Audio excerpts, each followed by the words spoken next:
아버님, 솔직히 말씀드릴게요. 저는 어머님이랑 같이 못 살겠어요. 부엌에서 국을 끓이던 말순의 손이 떨렸습니다. 숨이 막혀요. 매일 눈치 보고, 매일 간섭받고. 이게 사는 건가요? 며느리 지연의 목소리가 거실에서 들려왔습니다. 그래서 어쩌자는 거야? 말순은 숨을 죽이고 귀를 기울였습니다. 어머님만 내보내주시면 아버님은 제가 잘 모실게요. 밥도 챙겨드리고 병원도 모시고 다니고요. 약속드려요. 그러니까 말순이만 나가면 되겠네. 이 집은 내 아들이랑 며느리 몫이지. 노식의 목소리가 담담하게 들렸습니다. 말순은 다리에 힘이 풀렸습니다. 평생을 함께 살아온 남편이 며느리 편을 들어 자신을 버렸습니다. 결국 이 인간도 며느리 편 들고 나만 희생양 삼는구나. 사연 시작하기 전에 구독과 좋아요 버튼 꼭 눌러주세요. 여러분의 작은 관심이 더 좋은 이야기를 만듭니다. 그럼 지금부터 오늘의 사연 들려드리겠습니다. 강릉 성남동의 오래된 주택가는 이른 새벽부터 활기가 넘쳤습니다. 중앙시장 상인들의 호객 소리가 골목골목마다 울려 퍼지고 아침 해가 동해 바다 쪽에서 떠올라 좁은 골목길을 따라 천천히 스며들었죠. 김말수는 그 소리를 들으며 매일 아침 눈을 떴습니다. 올해로 67, 평생을 이 집에서 며느리로, 아내로, 어머니로 살아온 세월이었습니다. 말수는 부엌으로 향했습니다. 낡은 가스레인지 위에 냄비를 올려놓고 된장국을 끓이기 시작했죠. 손에 익은 동작이었습니다. 물을 썰고 두부를 넣고 국간장으로 간을 맞추는 일련의 과정이 기계처럼 자연스러웠습니다. 부엌 창문 너머로 보이는 골목길에는 출근하는 사람들이 분주히 오가고 있었고 저 멀리 바닷바람이 불어오는 듯 했습니다. 말순아, 국은 짭짤하게 끓여라. 남편 입만 맞추는 게 도리지. 거실에서 남편 박노식의 목소리가 들려왔습니다. 70살의 은퇴 공무원인 노식은 언제나 권위적인 태도를 잃지 않았습니다. 말수는 대답 대신 작은 한숨을 내쉬며 국간장을 조금 더 넣었습니다. 평생을 이렇게 살아왔습니다. 남편의 입맛에 맞춰 음식을 만들고 남편의 기분에 맞춰 말을 하고 남편의 체면을 위해 참고 또 참았죠. 식탁에 밥상을 차리자 며느리 윤지연이 방에서 나왔습니다. 38배 회사원인 지연은 무심한 표정으로 식탁에 앉았습니다. 머리는 대충 묶었고 화장기 없는 얼굴에는 피곤함이 그대로 드러났죠. 말수는 그런 며느리를 보며 괜히 미안한 마음이 들었습니다. 며느리도 직장 다니느라 힘들 텐데 자신이 더 잘해줘야 한다는 생각이 늘 마음 한편에 자리 잡고 있었습니다. 어머니, 반찬이 자꾸 맵네요. 저희 입맛은 생각 안 하세요? 지연의 목소리에는 불평이 담겨 있었습니다. 말수는 순간 당황했습니다. 어제도 맵다고 해서 고추를 줄였는데 오늘도 또 그런 말을 들으니 무엇을 어떻게 해야 할지 막막했죠. 하지만 말수는 언제나처럼 고개를 끄덕이며 대답했습니다. 그래, 다음엔 덜 맵게 하마. 지연아, 엄마도 나름 신경 쓰시는 건데. 뭐 어머니, 다음부터는 조금만 덜 맵게 해주세요. 아들 박정훈이 끼어들었지만 그의 말투는 진심으로 어머니 편을 드는 것 같지 않았습니다. 40살의 회사원인 정우는 늘 이렇게 중립을 지켰습니다. 어머니와 아내 사이에서 어느 쪽도 확실히 편들지 않으면서 적당히 상황을 모면하려는 태도였죠. 말수는 그런 아들을 보며 속으로 씁쓸한 웃음을 지었습니다. 노식은 신문을 펼치며 아무 말도 하지 않았습니다. 며느리가 불평을 해도 아들이 뭐라고 해도 그저 자신의 국그릇만 바라보며 숟가락을 떴죠. 말수는 그런 남편의 모습이 낯설지 않았습니다. 평생을 그렇게 살아왔으니까요. 남편은 늘 방관자였습니다. 집안일에는 관심이 없으면서도 자신의 권위만은 지키려 했죠. 식사가 끝나고 모두가 각자의 일상으로 돌아갔습니다. 노식은 거실 소파에 앉아 텔레비전을 켰고 정훈과 지연은 출근 준비를 했습니다. 말수는 혼자 식탁을 치우며 설거지를 시작했습니다. 찬물에 손을 담그자 관절이 시큰거렸습니다. 나이가 들수록 몸이 말을 듣지 않았죠. 하지만 누구도 말순의 고통을 알아주지 않았습니다. 내가 이 집에서 평생 허리 휘도록 살았는데 아직도 사람 대접은 못 받네. 말순은 속으로 중얼거렸습니다. 그동안 참아왔던 말들이 목구멍까지 차올랐지만 결국 삼켜버렸습니다. 말해봤자 달라질 게 없다는 걸 너무나 잘 알고 있었으니까요. 말수는 설거지를 마치고 행주로 식탁을 닦았습니다. 그리고 작은 한숨과 함께 창밖을 바라봤습니다. 창밖으로는 강릉 바다가 아득히 보였습니다. 파란 하늘과 푸른 바다가 맞닿은 수평선이 눈부시게 빛났죠. 저 바다 너머에는 자유가 있을까요? 말수는 문득 그런 생각을 했습니다. 하지만 곧 고개를 저었습니다. 자신에게 자유 같은 건 없다는 걸 이미 오래전에 깨달았으니까요. 오후가 되자 말수는 중앙시장으로 장을 보러 갔습니다. 시장 상인들은 말순을 보며 반갑게 인사했습니다. 말수는 그들과 이야기를 나누며 잠시나마 마음의 위안을 얻었죠. 생선가게 아주머니는 말순에게 신선한 오징어를 권했고 채소가게 할머니는 덤으로 파한 단을 얹어줬습니다. 말순 씨, 요즘 얼굴이 좀 어두워 보이네. 무슨 일 있나? 생선가게 아주머니가 걱정스럽게 물었습니다. 말순은 괜찮다며 손사래를 쳤지만 사실 마음 한편은 무거웠습니다. 집에 돌아가면 또다시 반복될 일상이 두려웠죠. 며느리의 불평, 남편의 무관심, 아들의 방관. 그 모든 것이 말순의 어깨를 짓눌렀습니다. 집으로 돌아온 말순은 장바구니를 부엌에 내려놓고 다시 저녁 준비를 시작했습니다. 오징어를 손질하고 야채를 씻고 밥을 안쳤습니다. 손은 바쁘게 움직였지만 마음은 공허했습니다.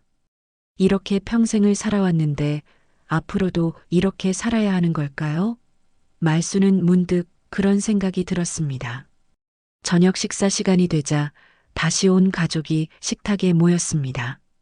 말순이 정성껏 차린 밥상이었지만 누구도 고맙다는 말을 하지 않았습니다. 노식은 반찬을 집어먹으며 투덜거렸고 지연은 스마트폰만 들여다봤습니다. 정우는 빨리 밥을 먹고 서재로 들어갔죠. 말수는 그저 조용히 자리에 앉아 밥을 먹었습니다. 밥알이 목구멍으로 넘어가지 않았지만 억지로 삼켰습니다. 이것이 말순의 일상이었습니다. 아무도 알아주지 않는, 아무도 고마워하지 않는, 그저 당연하게 여겨지는 존재. 말수는 자신이 점점 투명 인간이 되어가는 것 같았습니다. 밤이 깊어지고 모두가 잠자리에 들었습니다. 말수는 혼자 부엌에 남아 내일 아침 반찬을 미리 준비했습니다. 김치를 꺼내고 콩나물을 씻고 멸치를 손질했죠. 그렇게 하루가 저물어 갔습니다.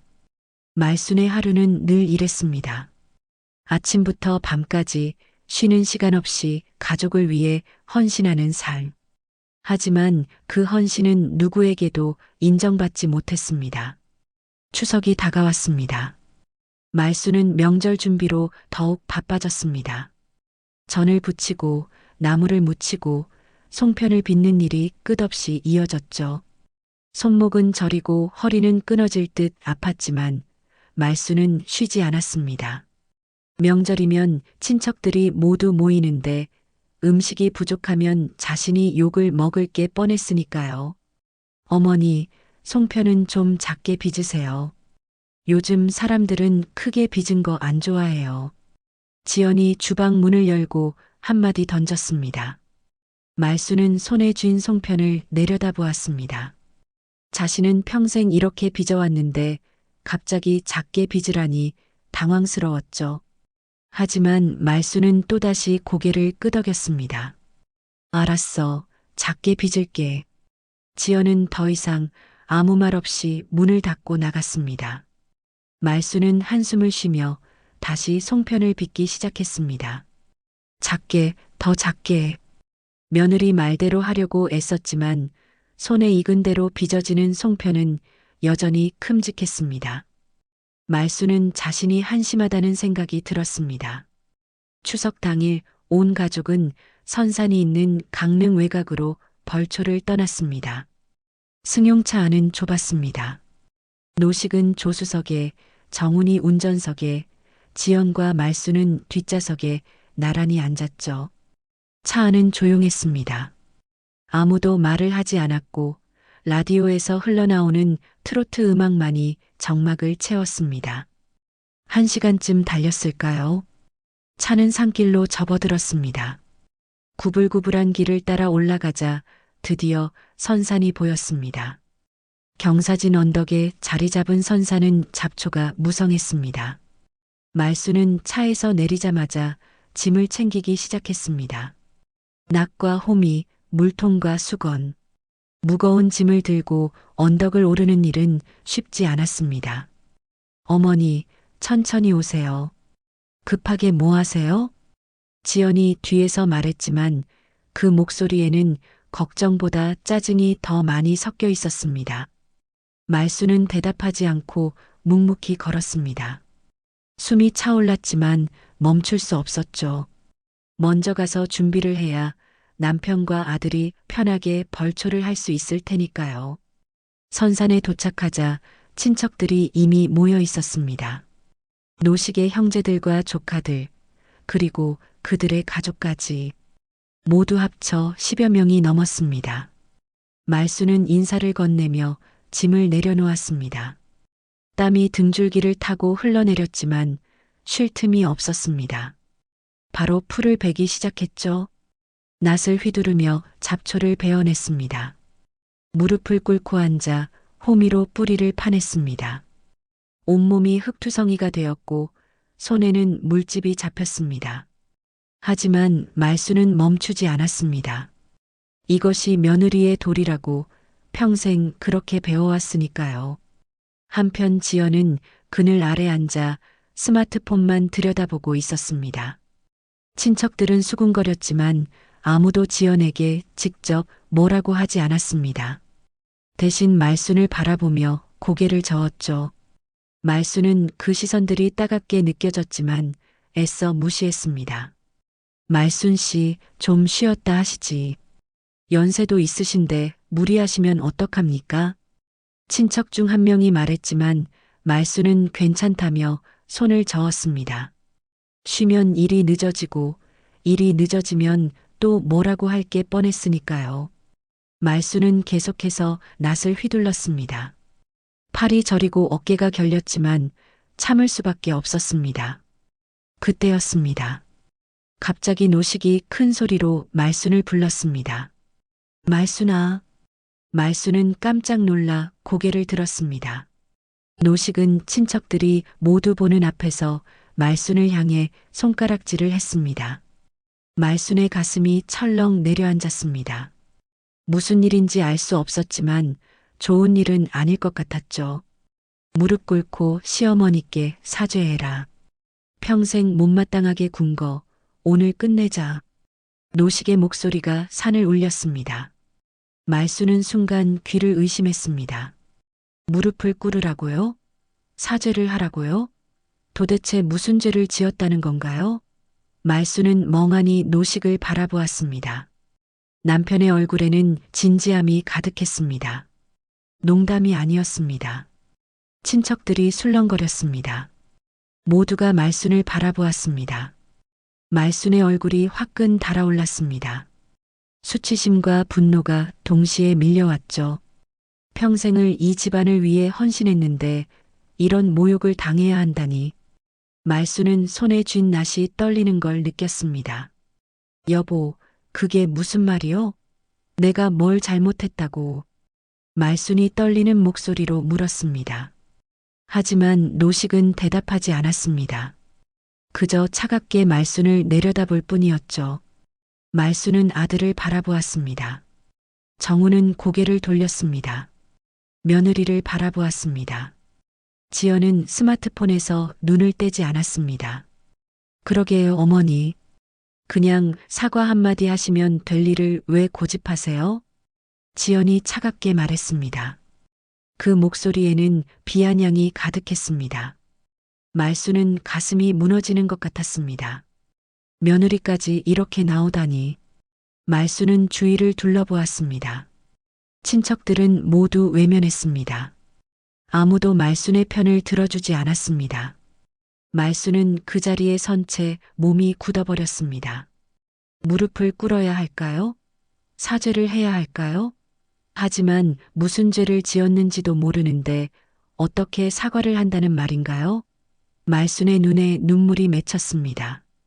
하지만 울 수 없었습니다. 여기서 울면 더 약해 보일 것 같았으니까요. 내가 언제까지 이렇게 살아야 하나? 이게 정말 내 팔자란 말인가? 말수는 속으로 중얼거렸습니다. 손에 쥔 낫을 떨어뜨릴 뻔했지만 간신히 붙잡았습니다. 무릎이 꺾일 것 같았지만 이를 악물고 버텼습니다.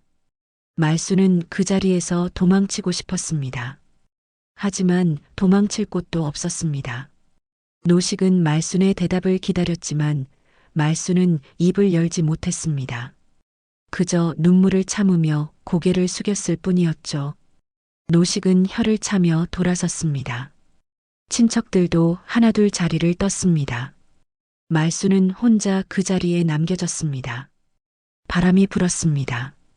차가운 바람이 말순의 뺨을 스쳤습니다. 말순은 그제야 눈물을 흘렸습니다. 소리 없이 조용히 아무도 보지 않는 곳에서 말순의 눈물은 땅으로 떨어져 흙에 스며들었습니다. 그렇게 말순의 슬픔도 함께 묻혀갔습니다. 벌초를 마치고 집으로 돌아오는 길은 지옥 같았습니다. 차 안의 침묵은 말순의 가슴을 짓눌렀습니다. 창밖으로 스쳐 지나가는 풍경을 바라보며 말순은 계속해서 생각했습니다.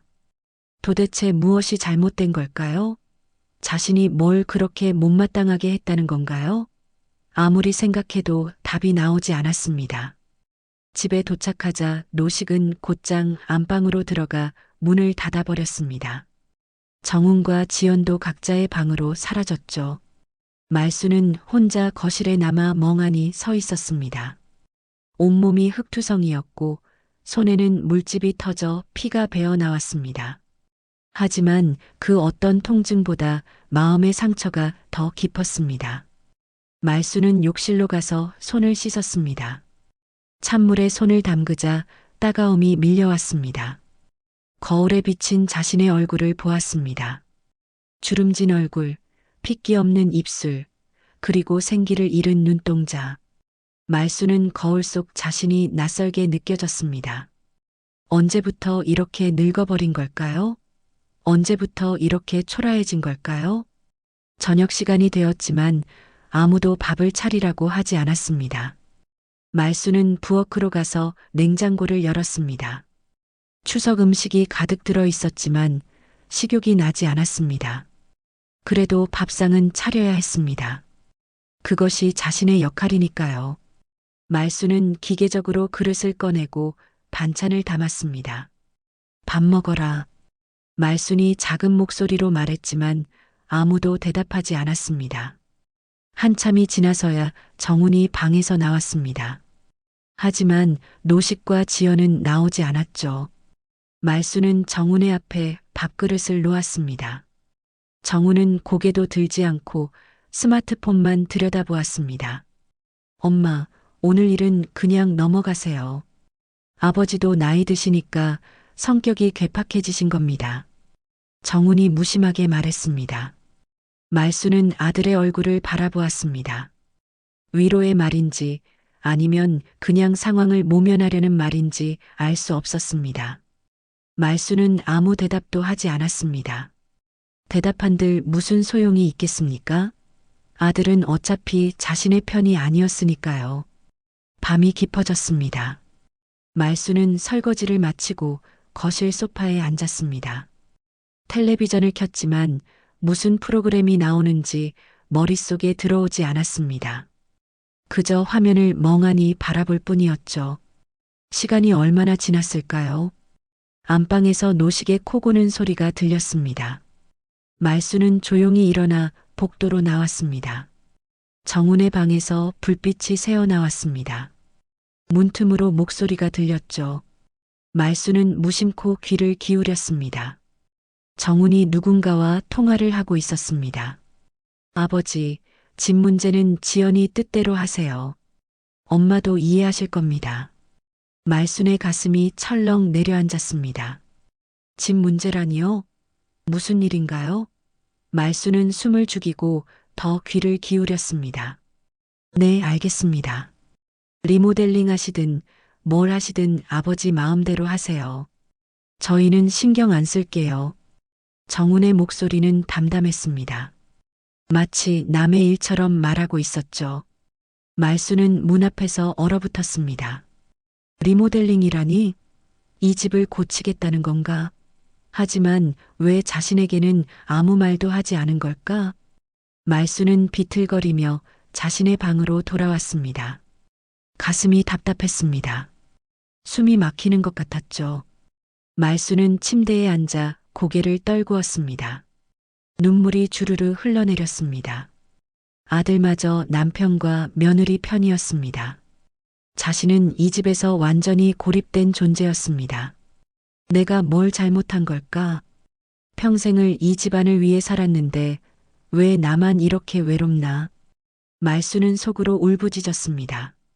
하지만 아무도 들어주지 않았습니다. 말수는 이불을 뒤집어 쓰고 몸을 웅크렸습니다. 잠이 오지 않았지만 눈을 감았습니다. 어둠 속에서 말수는 혼자였습니다. 다음 날 아침 말수는 평소처럼 일어나 아침 준비를 했습니다. 하지만 몸은 천근만근 무겁게 느껴졌습니다. 부엌에서 국을 끓이는데 거실에서 노식과 지연의 목소리가 들렸습니다. 말수는 손을 멈추고 귀를 기울였습니다. 아버님, 솔직히 말씀드릴게요. 저는 어머님이랑 같이 못 살겠어요. 지연의 목소리였습니다. 말순의 손이 떨렸습니다. 국자를 놓칠 뻔했지만 간신히 붙잡았습니다. 숨이 막혀요. 매일 눈치 보고 매일 간섭받고 이게 사는 건가요? 지연의 목소리에는 절박함이 담겨 있었습니다. 말수는 가슴이 철렁했습니다. 자신이 며느리에게 그렇게 숨막히는 존재였나요? 자신은 그저 며느리를 위해 최선을 다했을 뿐인데요. 그래서 어쩌자는 거야? 노식의 목소리가 들렸습니다. 말수는 숨을 죽였습니다. 어머님만 내보내주시면 아버님은 제가 잘 모실게요.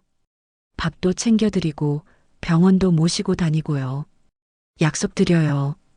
지연의 말에 말수는 눈앞이 캄캄해졌습니다. 자신을 내보내겠다고요? 이 집에서 쫓아내겠다고요? 말수는 벽에 기대어 겨우 몸을 지탱했습니다. 다리에 힘이 풀렸습니다. 그러니까 말순이만 나가면 되겠네. 이 집은 내 아들이랑 며느리 몫이지. 노식의 목소리가 담담하게 들렸습니다. 말수는 그 순간 모든 것이 무너지는 것을 느꼈습니다. 남편마저 자신을 버렸습니다. 평생을 함께 살아온 남편이 며느리 편을 들어 자신을 내쫓으려 하고 있었습니다. 말수는 주저앉고 싶었습니다. 하지만 그럴 수 없었습니다. 아직 아침 준비가 끝나지 않았으니까요. 말수는 떨리는 손으로 국자를 들었습니다. 국을 그릇에 담았습니다. 손이 떨려 국물이 흘렀지만 신경 쓸 여유가 없었습니다. 결국 이 인간도 며느리 편 들고 나만 희생양 삼는구나. 말수는 속으로 중얼거렸습니다. 분노와 슬픔이 뒤섞였습니다. 가슴이 터질 것 같았습니다. 하지만 울 수 없었습니다. 여기서 무너지면 정말 끝이니까요. 말수는 이를 악물고 식탁을 차렸습니다. 노식과 지연이 거실에서 나와 식탁에 앉았습니다. 두 사람은 아무렇지 않게 밥을 먹었습니다. 마치 방금 전 나눈 대화가 없었던 것처럼요. 말수는 그들을 바라보았습니다. 남편의 얼굴에는 만족스러운 미소가 떠올라 있었고 며느리의 얼굴에는 여유가 가득했습니다. 말수는 식탁에 앉지 않았습니다. 밥을 먹을 수가 없었습니다. 목구멍으로 아무것도 넘어가지 않을 것 같았으니까요. 말수는 조용히 자신의 방으로 돌아왔습니다. 문을 닫고 침대에 앉았습니다. 그리고 한참을 그렇게 멍하니 앉아 있었습니다. 며칠이 흘렀습니다. 말수는 평소와 다름없이 집안일을 했습니다. 아침을 차리고 설거지를 하고 빨래를 널었습니다. 하지만 마음 한편은 계속해서 무너져 내렸습니다. 노식과 지연의 대화가 귓가에서 맴돌았죠. 자신을 내보내겠다는 그 말이 칼처럼 가슴을 찔렀습니다. 말수는 거울 앞에 섰습니다.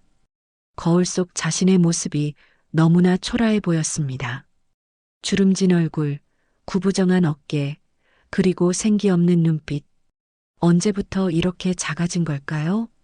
언제부터 이렇게 투명한 존재가 된 걸까요? 말수는 거울에서 눈을 돌렸습니다. 더 이상 자신을 보고 싶지 않았습니다. 집안의 분위기는 점점 더 냉랭해졌습니다. 노식은 말순과 눈을 마주치지 않았고 지연은 노골적으로 불편한 표정을 지었습니다. 정우는 여전히 중립을 지키며 회사 일에만 집중했죠. 말수는 그 속에서 점점 더 외로워졌습니다. 어느 날 저녁 말수는 부엌에서 설거지를 하고 있었습니다. 그때 거실에서 노식과 정훈의 목소리가 들렸습니다. 말수는 손을 멈추고 귀를 기울였습니다. 아버지, 집 문제는 지연이 뜻대로 하세요. 엄마도 이해하실 겁니다. 정훈의 목소리였습니다. 말수는 가슴이 철렁했습니다. 또다시 집 이야기였습니다. 도대체 무슨 일인지 궁금했지만 직접 물어볼 용기가 나지 않았습니다. 그래, 내 생각도 그렇다. 말순이는 이제 나이도 있고 혼자 사는 게 편할 거다. 노식의 말에 말수는 숨이 막혔습니다.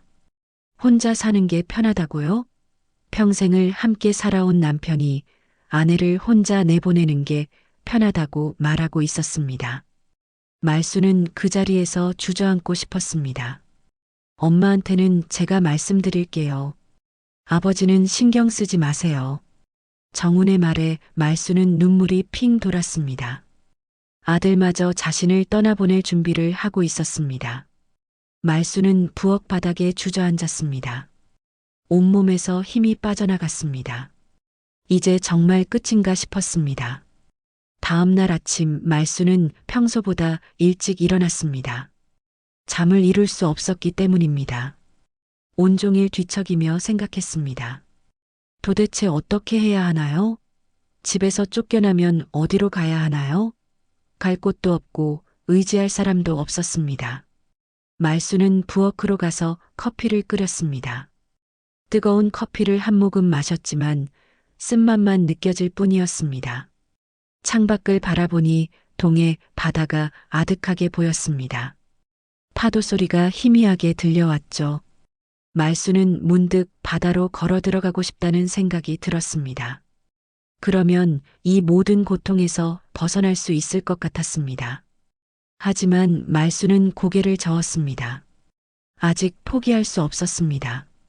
뭔가 방법이 있을 거라고 스스로를 다독였습니다. 말수는 커피잔을 내려놓고 방으로 돌아왔습니다. 그리고 옷장을 열었습니다. 옷장 깊숙한 곳에 낡은 서랍이 있었습니다. 말수는 그 서랍을 꺼냈습니다. 오래전부터 이 서랍에는 중요한 것들을 보관해 왔습니다. 말수는 서랍을 열었습니다. 그 안에는 오래된 문서들과 통장이 들어 있었습니다. 말수는 떨리는 손으로 문서를 꺼냈습니다. 집 문서였습니다. 말수는 문서를 펼쳤습니다. 거기에는 자신의 이름이 적혀 있었습니다. 김말순. 이 집의 소유주는 바로 자신이었습니다. 말수는 잠시 멍하니 문서를 바라보았습니다. 기억이 떠올랐습니다. 20년 전 말수는 강릉 중앙시장에서 작은 반찬 가게를 운영했습니다. 새벽같이 일어나 반찬을 만들고 시장에 나가 팔았죠. 비가 오나 눈이 오나 쉬지 않고 일했습니다. 그렇게 모은 돈으로 이 집을 샀습니다. 당시 노식은 공무원 월급만으로는 집을 살 수 없었습니다. 말순이 악착같이 모은 돈이 보태져서야 이 집을 장만할 수 있었죠. 하지만 노식은 그 사실을 인정하지 않았습니다. 자신이 가장이니까 집도 자신의 것이라고 생각했습니다. 말수는 통장도 꺼냈습니다. 거기에도 제법 많은 돈이 들어 있었습니다. 청소 일을 하며 조금씩 모은 돈이었습니다. 노식은 이 통장의 존재조차 몰랐습니다. 말수는 혹시 모를 날을 대비해 비밀로 해왔습니다. 말수는 문서와 통장을 바라보며 생각했습니다. 이 집을 일군 게 누구였나요? 피땀 흘려 돈을 모은 게 누구였나요?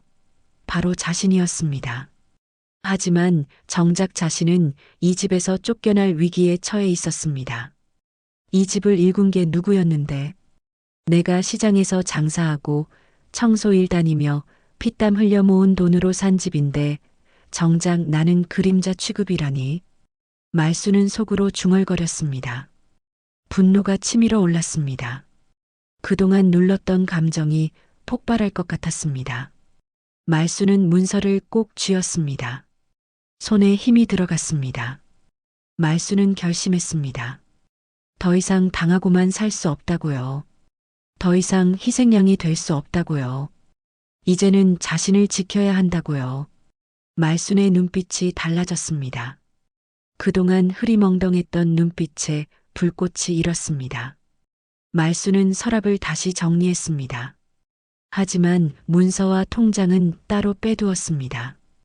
이제 곧 써야 할 것들이었으니까요. 말수는 옷장을 닫고 거울 앞에 섰습니다. 거울 속 자신의 모습이 조금 달라 보였습니다. 여전히 주름진 얼굴이었지만 눈빛만큼은 살아 있었습니다. 말수는 심호흡을 했습니다. 가슴이 두근거렸습니다. 두려움도 있었지만 동시에 희망도 느껴졌습니다. 이제 더 이상 과거의 말순이 아니었습니다. 새로운 말순으로 거듭날 준비가 되었습니다. 거실에서 노식의 목소리가 들렸습니다. 아침 밥상을 차리라는 소리였습니다. 말수는 문을 열고 부엌으로 향했습니다. 평소처럼 밥상을 차렸지만 마음가짐은 달랐습니다. 이제 곧 모든 것이 바뀔 거라는 확신이 있었습니다. 식사를 마친 노식과 지연은 거실로 갔습니다. 말수는 설거지를 하며 그들의 대화를 들었습니다. 여전히 자신을 내보낼 계획을 세우고 있었습니다. 하지만 말수는 더 이상 슬프지 않았습니다. 오히려 차분했습니다. 때가 왔을 때 자신이 누구인지 보여줄 것이니까요. 말수는 설거지를 마치고 행주를 정리했습니다. 그리고 조용히 방으로 돌아왔습니다. 서랍에서 문서를 꺼내 다시 한번 확인했습니다. 김말순. 자신의 이름이 또렷하게 적혀 있었습니다. 말수는 미소를 지었습니다. 처음으로 자신감이 생겼습니다. 며칠 후 말수는 평소보다 일찍 일어났습니다. 오늘은 특별한 날이었습니다. 아니, 특별하게 만들어야 하는 날이었죠. 말수는 옷장에서 가장 단정한 옷을 꺼내 입었습니다. 거울을 보며 머리를 빗었습니다. 오랜만에 화장도 했습니다. 연지를 살짝 바르고 입술에 색을 입혔습니다. 거울 속 자신의 모습이 낯설었지만 나쁘지 않았습니다. 말수는 작은 미소를 지었습니다. 이제 곧 모든 것이 시작될 것입니다. 말수는 심호흡을 하고 방문을 열었습니다. 부엌으로 가서 평소처럼 아침을 준비했습니다. 하지만 오늘만큼은 마음이 달랐습니다. 노식은 거실에서 신문을 읽고 있었고 지연은 화장을 하고 있었습니다. 정우는 벌써 출근 준비를 마친 상태였죠. 말수는 조용히 밥상을 차렸습니다. 모두가 식탁에 앉았고 말순도 자리에 앉았습니다. 평소와 다를 바 없는 아침 풍경이었습니다. 오늘 저녁에 중요한 이야기가 있어. 모두 집에 있어야 돼. 말순이 담담하게 말했습니다. 노식은 신문에서 눈을 떼고 말순을 바라보았습니다. 지연도 고개를 들었고 정훈도 스마트폰에서 눈을 뗐습니다. 모두가 의아한 표정을 지었습니다. 무슨 이야기인데 그래? 노식이 물었습니다. 말수는 차분하게 대답했습니다. 저녁에 얘기할게. 꼭 집에 있어야 돼. 말순의 목소리에는 단호함이 담겨 있었습니다. 노식은 뭔가 찜찜한 표정을 지었지만 더 이상 묻지 않았습니다. 지연은 정훈을 바라보았고 정훈은 어깨를 으쓱했습니다. 식사는 평소보다 조용히 끝났습니다. 말수는 설거지를 마치고 외출 준비를 했습니다. 노식이 어디 가느냐고 물었지만 말수는 시장에 간다고만 했습니다. 실제로 말수는 중앙시장으로 향했습니다. 하지만 장을 보러 간 게 아니었습니다. 오래된 지인을 만나러 갔죠. 시장 입구에서 말수는 한 여인을 만났습니다. 같은 나이 또래의 박선자였습니다. 선자는 말순의 오랜 친구였습니다. 젊은 시절 함께 시장에서 장사를 했던 사이였죠. 두 사람은 작은 찻집으로 갔습니다. 말순아, 얼굴이 많이 밝아졌네. 무슨 좋은 일 있어? 선자가 물었습니다. 말순은 찻잔을 들며 천천히 말했습니다. 오늘 모든 걸 끝낼 거야. 더 이상 참고 살 수가 없어. 말수는 그동안 있었던 일들을 선자에게 털어놓았습니다. 벌초 때 있었던 일, 노식과 지연의 은밀한 대화, 그리고 자신을 내보내려는 계획까지. 선자는 말순의 이야기를 듣고 분노했습니다. 어떻게 그럴 수가 있어? 평생을 함께 살아온 남편이 그런 짓을 하다니. 선자는 말순의 손을 꼭 잡았습니다. 말순은 고개를 끄덕였습니다. 하지만 이제 괜찮아. 내가 모든 걸 끝낼 거야. 더 이상 희생양으로 살지 않을 거야. 말순의 눈빛은 확고했습니다. 선자는 말순을 응원했습니다. 두 사람은 한참을 이야기를 나누었습니다. 말순은 선자와의 대화를 통해 확신을 얻었습니다. 자신의 결정이 옳다는 것을요. 집으로 돌아온 말순은 저녁 준비를 시작했습니다. 오늘만큼은 특별한 저녁을 준비하고 싶었습니다. 노식이 좋아하는 생선구이, 정훈이 좋아하는 잡채, 지연이 좋아하는 샐러드까지 말순은 정성껏 음식을 만들었습니다. 마지막 만찬이 될지도 모르니까요. 저녁 시간이 되었습니다. 모두가 식탁에 모였습니다. 노식은 여전히 의심스러운 표정이었고 지연은 불안한 눈빛이었습니다. 정우는 무표정했죠. 말수는 차분하게 밥상을 차렸습니다. 자, 드세요. 오늘은 제가 정성껏 준비했어요. 말순이 말했습니다. 모두가 젓가락을 들었습니다. 식사는 조용히 진행되었습니다. 평소와 다른 분위기에 모두가 긴장한 듯 했습니다. 말수는 음식을 먹지 않고 가족들을 바라보았습니다. 식사가 끝나갈 무렵 말수는 조용히 입을 열었습니다. 제가 오늘 드릴 말씀이 있다고 했죠. 모두의 시선이 말순에게 집중되었습니다. 말수는 천천히 일어났습니다. 그리고 방으로 가서 서랍에서 문서를 꺼내왔습니다. 집 문서와 통장이었습니다. 말수는 그것을 식탁 위에 올려놓았습니다. 노식의 얼굴이 굳어졌습니다. 지연은 눈을 크게 떴고 정우는 당황한 표정을 지었습니다. 말수는 차분하게 말을 이었습니다. 이 집 주인이 누군지 아세요? 바로 저예요. 제 이름으로 된 집이에요. 말수는 집 문서를 펼쳤습니다. 거기에는 김말순이라는 이름이 또렷하게 적혀 있었습니다. 노식은 아무 말도 하지 못했습니다.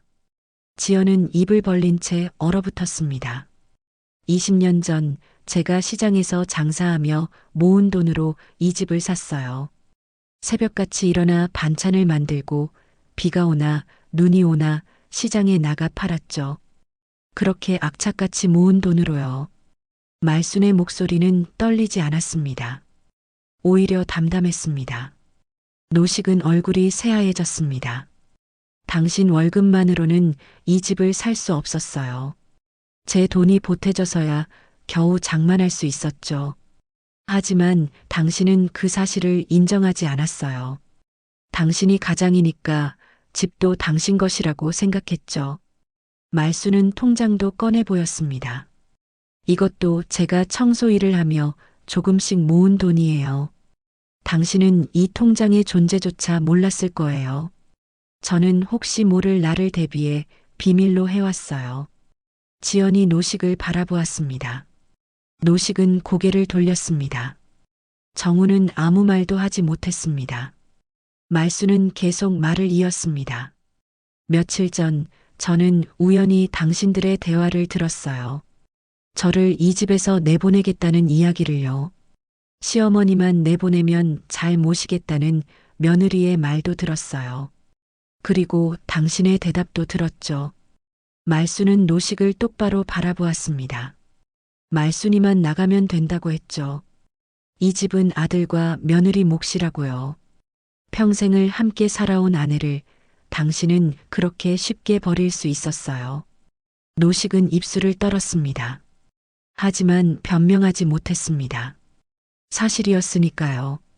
말수는 지연을 바라보았습니다. 지연아, 너도 마찬가지야. 나를 숨막히게 한다고 했지. 나와 같이 못 살겠다고요. 하지만 이 집은 내 집이야. 내가 쫓아낼 수 있는 집이 아니에요. 지연은 고개를 숙였습니다. 얼굴이 빨개졌습니다. 말수는 정훈도 바라보았습니다. 정훈아, 너도 실망이다. 엄마보다 아버지와 아내 편을 들었구나. 집 문제는 지연이 뜻대로 하라고 했지. 엄마는 이해할 거라고요. 정우는 아무 대답도 하지 못했습니다.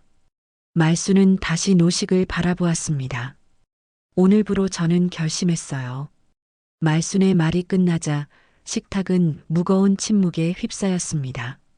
노식은 고개를 숙인 채 아무 말도 하지 못했고 지연은 손을 떨며 냅킨을 만지작거렸습니다. 정우는 어머니와 아내 사이에서 시선을 이리저리 옮겼죠. 말수는 그들의 모습을 차분히 바라보았습니다. 당신과 이혼하겠어요. 말순의 목소리가 식탁 위로 떨어졌습니다. 노식은 고개를 번쩍 들었습니다. 눈이 커졌고 입이 벌어졌습니다. 지연도 놀란 표정이었고 정우는 자리에서 벌떡 일어났습니다. 엄마, 그게 무슨 말씀이세요? 정훈이 다급하게 물었습니다. 하지만 말수는 아들을 보지 않았습니다. 그저 노식만 바라볼 뿐이었죠. 노식의 얼굴에는 당황스러움과 분노가 뒤섞여 있었습니다. 말수나 정신 차려. 우리가 몇 년을 함께 살았는데 이혼이라니. 노식이 소리쳤습니다. 하지만 말수는 흔들리지 않았습니다.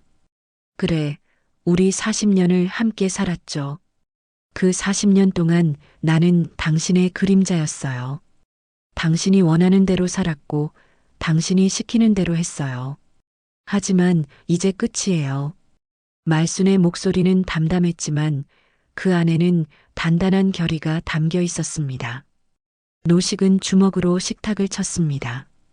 이 집이 내 이름으로 되어 있다고 해서 내 마음대로 할 수 있다고 생각하나? 나도 이 집에서 살 권리가 있어. 노식의 목소리가 떨렸습니다. 분노보다는 두려움이 더 컸습니다. 평생을 자신이 가장이라고 믿으며 살았는데 그 모든 것이 무너지고 있었으니까요. 말수는 차분히 대답했습니다. 당신이 살 권리요?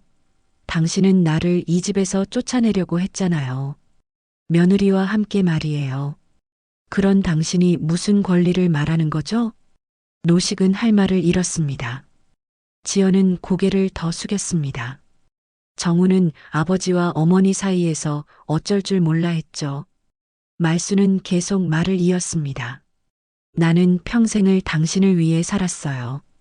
새벽같이 일어나 밥을 차리고 당신 빨래를 하고 당신 부모님을 모셨어요. 당신이 힘들 때 옆에서 버팀목이 되어줬죠. 하지만 당신은 나를 어떻게 대했나요? 말순의 눈에 눈물이 맺혔습니다. 하지만 흘리지 않았습니다. 이제 더 이상 눈물을 보일 때가 아니었으니까요. 당신은 나를 사람 취급하지 않았어요. 그저 집안일을 하는 도구처럼 여겼죠. 내 의견은 중요하지 않았고 내 감정은 신경 쓰지 않았어요. 그리고 결국에는 며느리와 함께 나를 버리려고 했어요. 노식은 입을 열었다가 다시 다물었습니다. 변명할 말이 없었습니다. 모두 사실이었으니까요. 말수는 지연을 바라보았습니다. 지연아, 너도 들어. 나는 내가 이 집에 시집 왔을 때부터 최선을 다해 대했어. 내가 좋아하는 음식을 만들고 내가 편하도록 신경 썼지. 하지만 너는 나를 어떻게 대했니? 지연은 아무 대답도 하지 못했습니다. 입술만 파르르 떨렸죠. 말수는 계속했습니다. 너는 끊임없이 불평했어. 반찬이 맵다고, 집이 답답하다고, 시어머니가 숨막힌다고. 그리고 결국에는 나를 내쫓으려고 했지. 시아버지를 잘 모시겠다는 약속과 함께 말이야. 지연의 눈에 눈물이 고였습니다. 하지만 말수는 동정하지 않았습니다. 지연이 자신에게 했던 것들을 생각하면 동정할 여지가 없었습니다. 정훈아, 너는 내 아들이야. 내가 10달을 뱃속에 품고 3년을 젖 먹여 키운 아들이지. 하지만 너는 엄마보다 아내 편을 들었어. 아니, 아내만도 못하게 나를 대했어. 정우는 고개를 떨구었습니다. 말순의 말이 가슴에 박혔습니다. 어머니가 맞았습니다. 정우는 늘 중립을 지킨다는 핑계로 어머니를 외면했습니다. 그것이 얼마나 비겁한 일인지 이제야 깨달았습니다. 엄마, 죄송해요. 제가 잘못했어요. 정훈이 떨리는 목소리로 말했습니다. 하지만 말수는 고개를 저었습니다. 미안하다는 말은 이제 소용없어. 나는 이미 결심했어. 이 집에서 당신과 함께 살 수 없어요. 말수는 노식을 똑바로 바라보았습니다.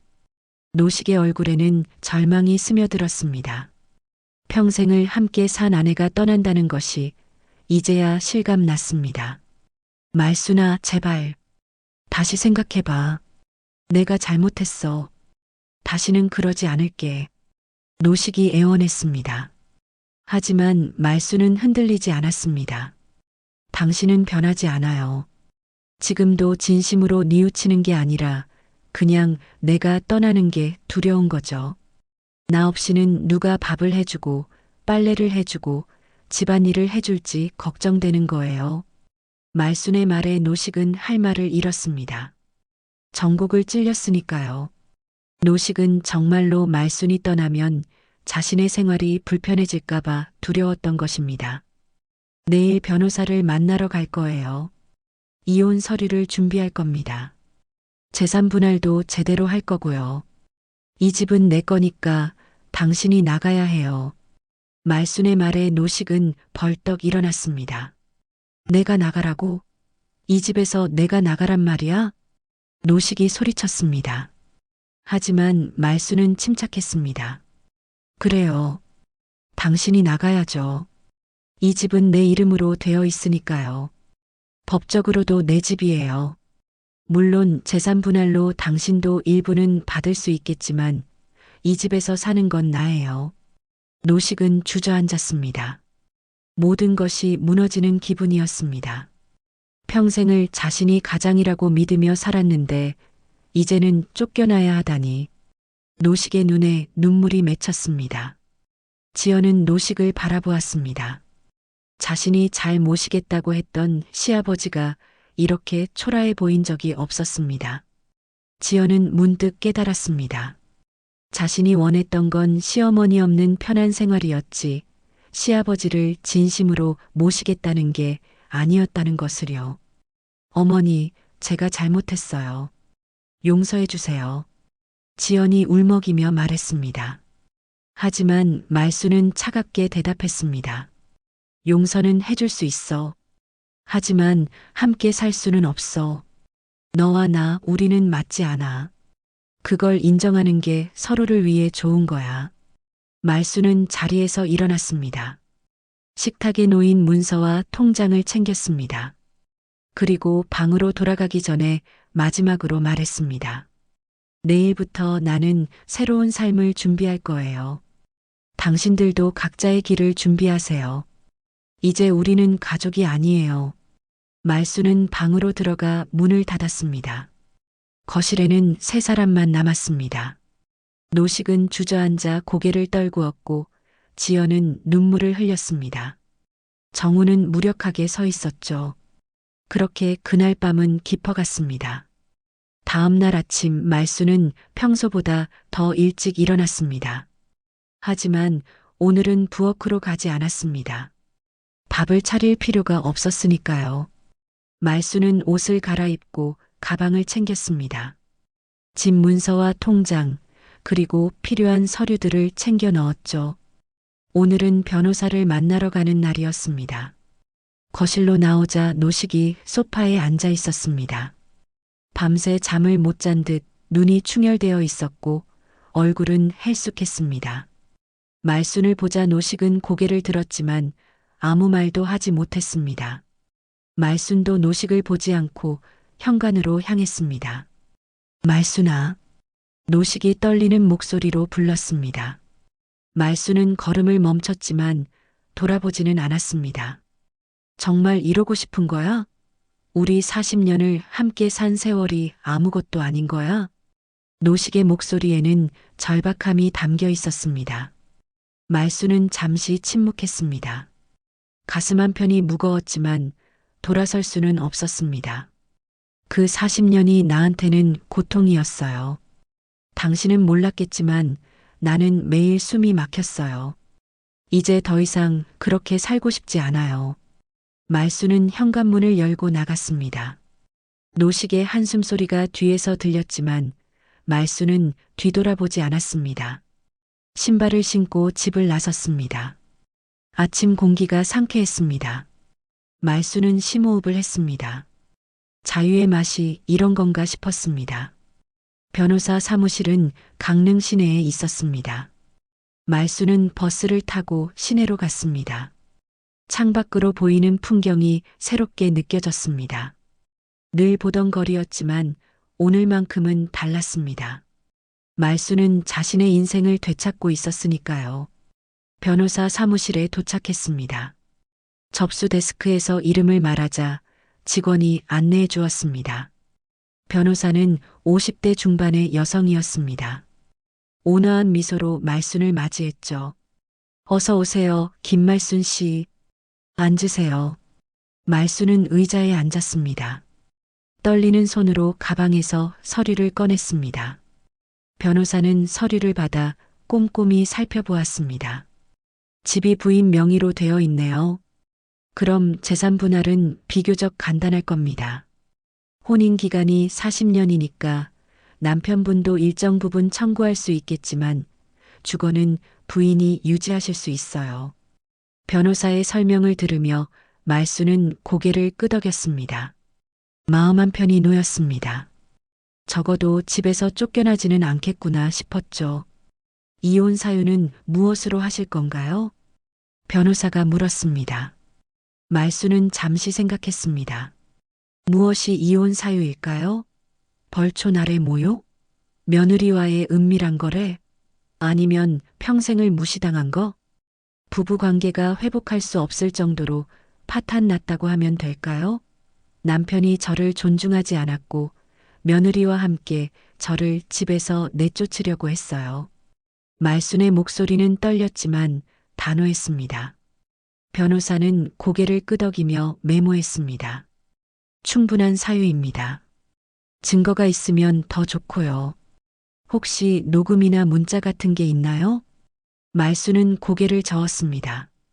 증거는 없었습니다. 그저 자신이 들은 것 뿐이었죠. 하지만 변호사는 괜찮다고 했습니다. 협의 이혼을 우선 시도해 보죠. 남편분이 동의하시면 절차가 훨씬 빠를 겁니다. 만약 동의하지 않으시면 재판 이혼을 진행해야 하고요. 말수는 노식이 동의할지 확신이 서지 않았습니다. 어쩌면 끝까지 버틸지도 모르죠. 하지만 상관없었습니다. 시간이 걸리더라도 말수는 반드시 이혼할 것이었습니다. 변호사와의 상담을 마치고 사무실을 나왔습니다. 말수는 홀가분한 기분이었습니다. 첫걸음을 뗀 것만으로도 큰 의미가 있었죠. 말수는 거리를 걸으며 생각했습니다. 이혼 후에는 무엇을 할까? 어떻게 살아갈까? 말수는 중앙시장으로 향했습니다. 오래전 장사를 했던 그곳으로요. 시장은 여전히 활기찼습니다. 상인들의 호객 소리, 손님들의 웃음소리가 가득했죠. 말수는 시장을 걸으며 옛 기억을 떠올렸습니다. 20년 전 말수는 이곳에서 반찬 가게를 운영했습니다. 새벽같이 일어나 반찬을 만들고 시장에 나와 팔았죠. 힘들었지만 보람 있었습니다. 손님들이 맛있다며 칭찬할 때면 세상을 다 가진 기분이었습니다. 말순 씨 웬일이세요? 익숙한 목소리에 고개를 돌리자 옛 단골 손님이 서 있었습니다. 말순은 반갑게 인사했습니다.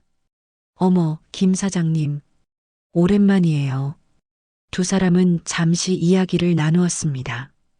김 사장은 말순에게 다시 장사를 시작해보는 게 어떠냐고 제안했습니다. 요즘 전통 반찬 가게가 인기예요. 말순 씨 솜씨면 충분히 잘 될 거예요. 말순은 고개를 끄덕였습니다. 나쁘지 않은 생각이었습니다. 이혼 후에 뭔가 해야 하는데 다시 장사를 시작하는 것도 좋을 것 같았죠.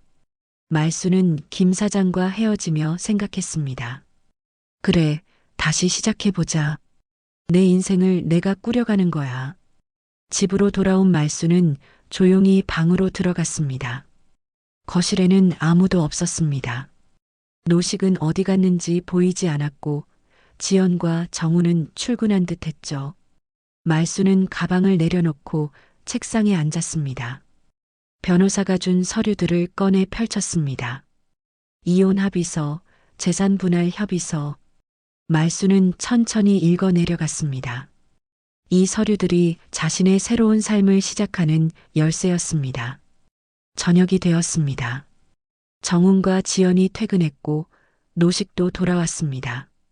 하지만 말순은 저녁을 준비하지 않았습니다. 부엌은 텅 비어 있었고 식탁은 차려지지 않았죠.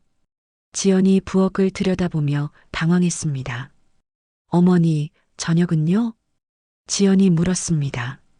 말순은 방에서 나와 차분하게 대답했습니다. 나는 더 이상 이 집의 시어머니도 아내도 아니야. 각자 알아서 먹어. 말순의 말에 지연은 할 말을 잃었습니다. 노식은 소파에 앉아 고개를 숙였고 정우는 어쩔 줄 몰라 했죠. 말순은 다시 방으로 들어가 문을 닫았습니다. 그날 밤 세 사람은 각자 라면을 끓여 먹었습니다. 평생 말순이 차려준 밥상을 당연하게 여겼던 그들은 이제야 말순의 소중함을 깨달았습니다. 하지만 너무 늦었습니다. 말순은 이미 마음의 문을 닫았으니까요. 며칠 후 말순은 노식에게 이혼 합의서를 건넸습니다. 노식은 서류를 받아들고 망연자실했습니다. 정말로 끝이구나 싶었죠. 노식은 떨리는 손으로 서류를 펼쳤습니다. 사인하세요. 협의 이혼으로 하면 빠르게 끝날 거예요. 재산 분할도 합리적으로 했어요. 당신도 억울하지 않을 겁니다. 말순의 목소리는 냉정했습니다. 노식은 서류를 보며 입술을 깨물었습니다. 서명을 하면 정말로 끝입니다. 40년의 결혼이 그렇게 끝나는 것입니다. 말순아, 정말 다시는 생각 안 해볼 거야? 노식이 마지막으로 물었습니다. 하지만 말수는 단호하게 고개를 저었습니다. 이미 결심했어요. 서명하세요. 노식은 한참을 망설이다가 결국 펜을 들었습니다. 그리고 떨리는 손으로 서명했습니다. 말수는 서류를 받아들고 방으로 돌아갔습니다. 노식은 그 자리에 주저앉아 눈물을 흘렸습니다. 평생을 함께한 아내를 자신의 손으로 떠나보낸 것입니다. 석 달이 흘렀습니다. 이혼은 생각보다 빠르게 진행되었습니다. 노식이 협의 이혼에 동의했고 재산 분할도 원만하게 마무리되었죠. 노식은 정훈과 지연의 집으로 들어갔고 말수는 그 집에 혼자 남았습니다. 처음으로 맞이한 혼자만의 공간이었습니다. 이혼 후 첫날 밤 말수는 거실 소파에 앉아 조용히 주위를 둘러보았습니다. 텅 빈 집은 고요했습니다. 노식의 잔소리도 지연의 불평도 정훈의 무관심도 없었죠. 말수는 이상하게도 외롭지 않았습니다. 오히려 평화로웠습니다. 이 고요함이 얼마나 소중한 것인지 이제야 깨달았습니다. 다음 날 아침 말수는 일찍 일어났습니다.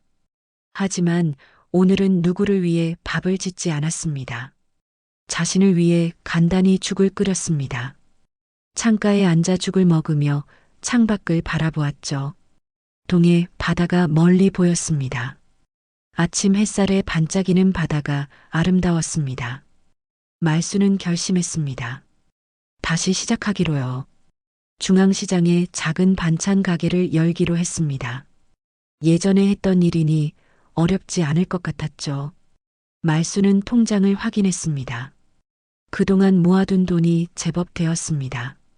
가게를 시작하기에 충분한 금액이었습니다.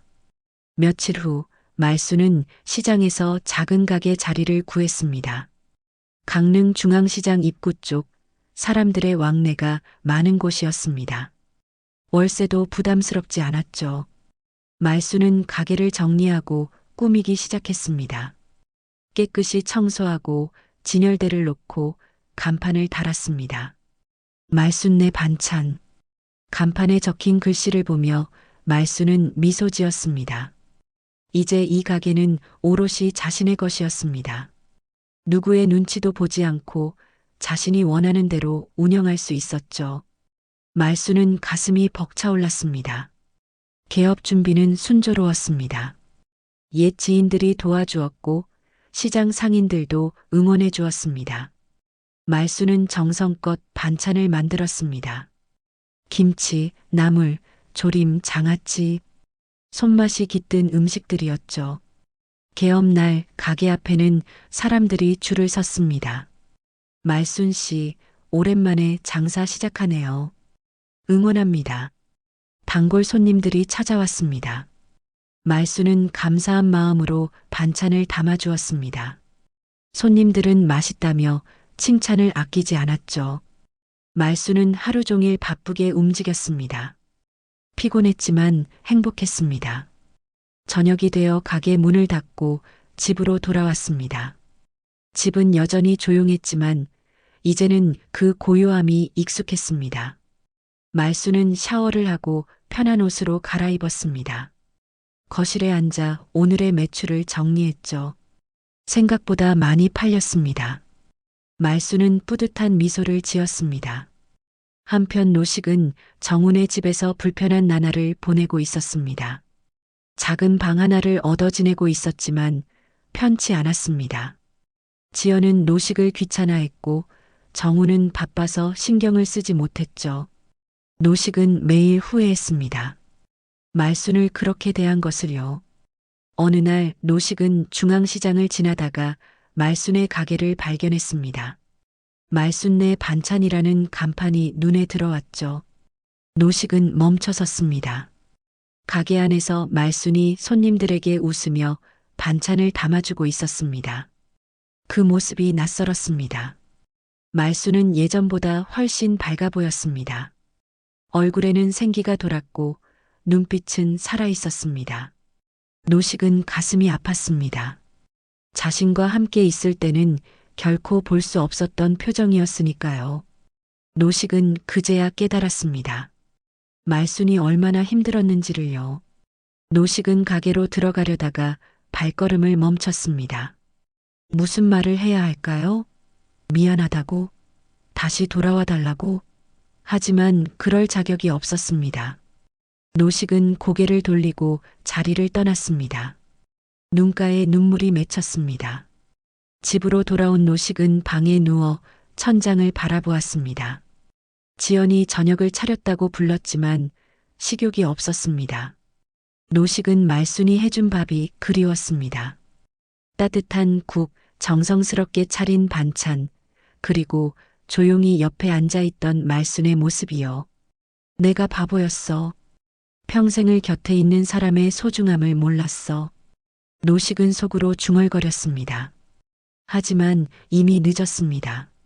말순은 이제 자신의 삶을 살고 있었고 더 이상 노식을 필요로 하지 않았습니다. 노식의 눈에서 눈물이 흘러내렸습니다. 후회의 눈물이었습니다. 한편 지연과 정훈도 힘든 시간을 보내고 있었습니다. 시어머니 없이 편할 줄 알았는데 오히려 더 힘들었죠. 집안일은 모두 지연의 몫이 되었고 노식까지 돌봐야 했습니다. 지연은 매일 지쳐갔습니다. 당신 어머니가 그립네요. 지연이 어느 날 정훈에게 말했습니다. 정훈도 고개를 끄덕였습니다. 어머니가 있을 때는 몰랐는데 없으니 비로소 얼마나 많은 일을 하셨는지 알게 되었습니다. 밥을 짓고 빨래를 하고 청소를 하고 당연하게 여겼던 모든 것들이 사실은 어머니의 헌신이었습니다. 우리가 정말 잘못했어요. 어머니한테 너무 못했어요. 지연이 눈물을 흘렸습니다. 정훈도 마음이 무거웠습니다. 하지만 어쩔 수 없었습니다. 이미 지나간 일이었고 어머니는 새로운 삶을 시작했으니까요. 몇 달이 더 흘렀습니다. 말순의 가게는 점점 번창했습니다. 입소문이 나면서 손님들이 몰려들었고 매출도 꾸준히 올랐죠. 말순은 바쁜 나날을 보냈지만 행복했습니다. 자신이 원하는 삶을 살고 있었으니까요. 어느 날 저녁 말순은 가게 문을 닫고 바닷가로 산책을 나갔습니다. 동해 바다는 노을에 물들어 아름다웠습니다. 파도 소리를 들으며 모래사장을 걸었죠. 말순은 깊이 숨을 들이마셨습니다. 자유의 공기가 달콤했습니다. 나는 이제 누구의 아내도 시어머니도 아닌 나 자신으로 살아. 늦게라도 깨달아서 참 다행이야. 말순은 속으로 중얼거렸습니다. 67의 나이에 새로운 삶을 시작한 것이 두렵기도 했지만 후회는 없었습니다. 앞으로 얼마나 살지 모르지만 남은 인생만큼은 자신을 위해 살 것입니다. 바다를 바라보던 말순은 문득 노식을 떠올렸습니다. 그는 지금 어떻게 지내고 있을까요? 후회하고 있을까요? 말순은 고개를 저었습니다. 이제 그것은 중요하지 않았습니다. 노식의 삶은 노식의 몫이었고 자신의 삶은 자신의 몫이었으니까요. 말순은 집으로 돌아왔습니다. 작은 집이지만 이곳은 온전히 자신만의 공간이었습니다. 말순은 저녁을 간단히 먹고 침대에 누웠습니다. 오늘도 고단했지만 마음은 평화로웠습니다. 말순은 눈을 감았습니다. 내일도 새로운 하루가 기다리고 있었습니다. 그렇게 말순의 새로운 인생이 시작되었습니다. 더 이상 누구의 그림자가 아닌 빛나는 주인공으로 살아가는 인생이요. 말순은 웃으며 잠들었습니다. 꿈속에서도 말순은 자유로웠습니다. 오늘 사연 어떠셨나요? 이야기가 마음에 드셨다면 구독과 좋아요 부탁드립니다. 다음에도 좋은 사연으로 찾아뵙겠습니다.